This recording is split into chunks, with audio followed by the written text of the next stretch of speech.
الآن إلى كلمة رئيس المهرجان الإعلامي كريم المصري.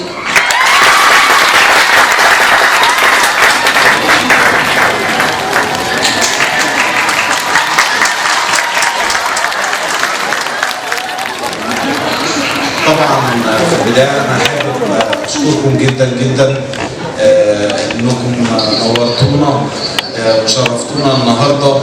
وقبل ما أتكلم أو أقول أي حاجة أنا لازم طبعا أشكر كل فريق العمل، وأستاذة داليا وأستاذة إيمي وأستاذة سماح وميار، يعني كلهم بصراحة هم السبب في إن اليوم النهارده يبقى حلو قبل ما نقول أي حاجة. الحاجة التانية اللي احنا بنتكلم فيها، احنا هدفنا من المهرجان دوت مش قصة ان احنا نعمل شو، لا احنا بندعم بعض. قصة الدعم بتبقى لكذا حد محتاج فعلا انه يستمر، وحد محتاج انه يحس بنجاحه ويظهر للناس.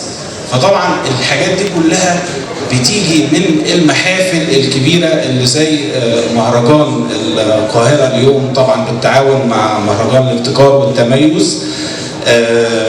عشان كده احنا النهارده طبعا بنتشرف بوجودكم جدا، وزي ما قلنا احنا حلقة وصل، احنا جزء صغير جدا منها وانتم الجزء الكبير فيها، وشكرا لكم جدا.